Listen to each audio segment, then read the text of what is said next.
Our family loves church, but with the fast pace of life, it's difficult to get up on Sundays and get to service, except for daylight savings time. What is a good tool to use to get up with ease and make it to church on time and get together with our community for worship? Okay, there's got to be a period in there. Oh, there is a period. I missed it. Okay. I was like, there's got to be a period somewhere in there. Okay. There are two sides to this question. First of all, I very much appreciate the question, whoever wrote it. Thank you for being honest. Let's be honest. There is a ton vying for our attention, for our patience, for our energy.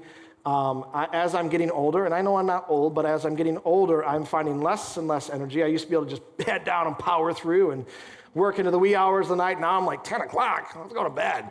And so I understand, that you have the pressures of life, you have physical demands, emotional demands, all that kind of stuff.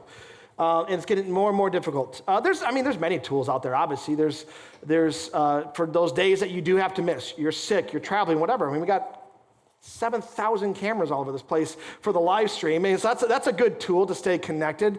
But it has never been, and it is not meant to be the end all for Christian community.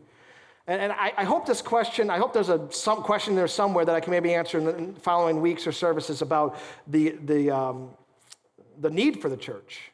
The local church, because I got some things I want to say about that.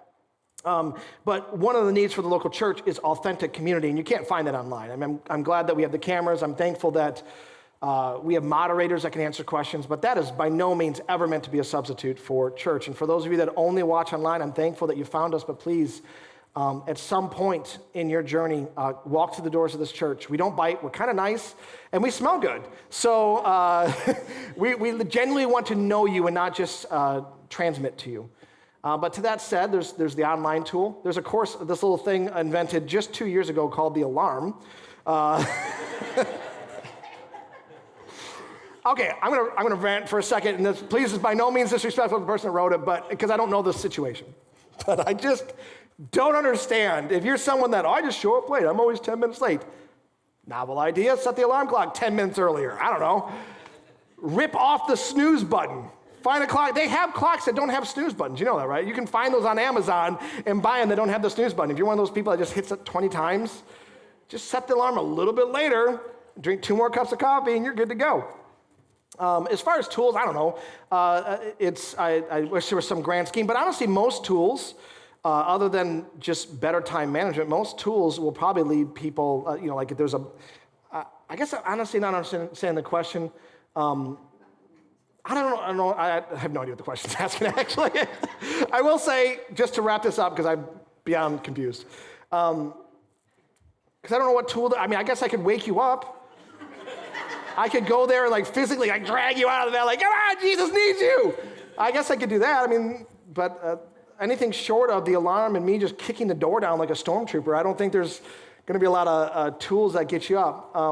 I think, you know what? Okay, here's a tool. This may be way off kilter from what you were asking, but I'm just going to say it anyway. It does come down to priorities. There is somewhat a hint, and whether the person that wrote this meant it or not, I'm giving you a total hall pass on this. But there is a hint of us being slaves to our schedule that a lot of us use. I'm so busy, I got so many things going on, I just can't make it to church. We really easy fall victim and prey to our schedules. Now, granted, there's things that we can't change. When the boss says show up at 9 o'clock, you got to kind of show up at 9 o'clock or you're not going to have a job, right? And there's certain things that, if your wife needs you at the soccer practice to pick the kids up, you got to kind of do those things. That's where you need to be. So there are things that are set in stone, but I think often what happens is we just pile more and more and more on us, and especially as Christian adults, parents. I'm gonna totally put this pressure on you guys for a second. Sometimes, and I'll use sports as an example. My daughter's in sports. I love going to her games, and she runs, and she plays basketball, and she swims, she does pretty much everything. Well, this time around, she wanted to do 2 sports at once. She wanted to play basketball, and she wanted to do swimming. And as parents, we made the decision that she can only do one. Not a popular decision in the Tice household. She did not want to only do one, and I get that. She's passionate, she's really good at sports. I'm super proud of her. But we recognize as parents There's not enough energy or daylight in the world that we can keep running her all over the place on top of our other 2 kids and top of all the things that we have to do. So we made a decision amongst ourselves of family value, but we also made a decision that we are going to teach her this time and the next time it comes up and the next time, because you usually have to kind of teach over and over. We're going to pattern before her what it means to prioritize your time and your energies. Again, if we would just sign my daughter up for 2 sports, she would have been happy in the moment, and 3 months into it, we would have been in the habit of driving my daughter all over the place, and I could easily have said the exact same thing. I don't have enough time.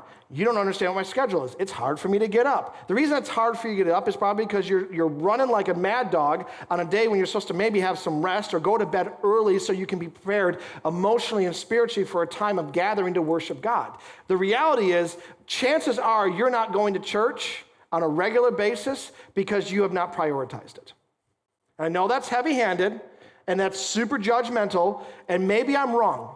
Maybe you have the 2 hours on Saturday night carved out. We're going to bed at 10 o'clock or whatever time it is for you. Going to bed at 10 o'clock, and we're going to have all of our clothes lined down. We're going to be ready to go and head out there.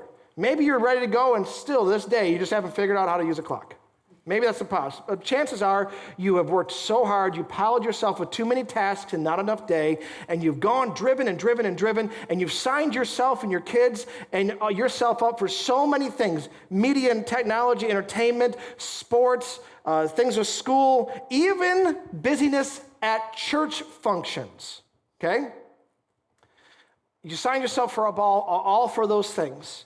And you've got yourself so whipped into a tizzy fit about how your life is, and you're such a victim to how busy you are that you literally can't see that there's probably at least 1, maybe 2 things or more that can be laid down as a sacrifice to God to say, these things, while I like them and they're good, if they are hindering me from getting to church, I'm not going to do them. And chances are those things don't actually sit on Sunday morning. They sit on Saturday. Or they keep you up late Thursday night, Friday night, and Saturday night so that when Sunday rolls around, you're like, oh, I'm so tired, right? It's not always I have church at 9, and I have this Frisbee golf thing at 9, and therefore I got to choose. It's usually the thing on Tuesday, on Thursday. You know, maybe it's great things. Maybe you hang out with the guys every Friday night, you get together with the friends. It's awesome. But if you're exhausted because of Friday night, and you're exhausted because you've not prioritized right, then yeah, it's good. When church rolls around, it's going to be the last domino that falls. And there's not going to be enough time to it. And I just think, and now some of you might think, well, yeah, you want to prioritize church because you're the pastor. Prioritize church because it's biblical. The early church, book of Acts chapter 2, says that they got together and they would worship in the temple, which is effectively this type of worship environment.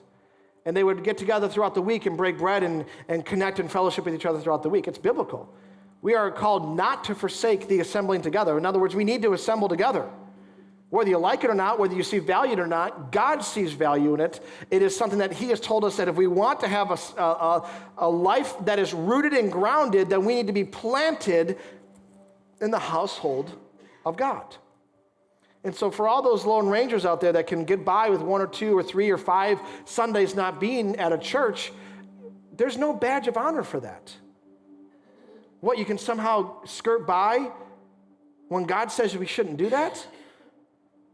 And I'm hoping I'm not casting shame on anybody, but guys, if we can't prioritize an hour and a half on a Sunday morning, what are we teaching our kids?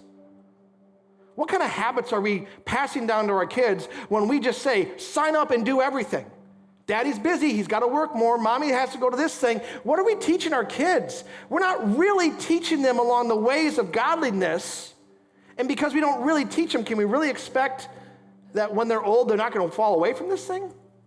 We have to pattern this thing. Our talk cannot be cheap. It has to be backed up with our actions. And so while I don't 100% know, I don't, and there's grace. Listen, you wake up and you have just terrible night, and it's like, there's grace. God's not mad at you. I'm not mad at you by any means. But I am astonished at how much we play the role of the victim in our own lives. All of us have the same amount of time. There might have to be some really hard decisions and some saying no or not yet or maybe later to some things that maybe you've been doing for years. Because if you have a hard time carving out time for God, then you are too busy. And this comes from a crazy workaholic. I've known for years I needed to take a break and that I needed to honor the Sabbath, which is take a full day off. I've known it for years. I preached it.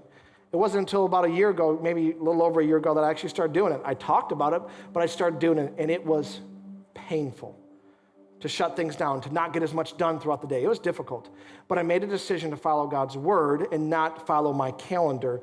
And oddly enough, when it was all said and done, I found myself to be more refreshed, have a deeper relationship with God. And here's the crazy thing. I got more done in those 6 days that were blessed than by those 7 days that weren't blessed. Amen?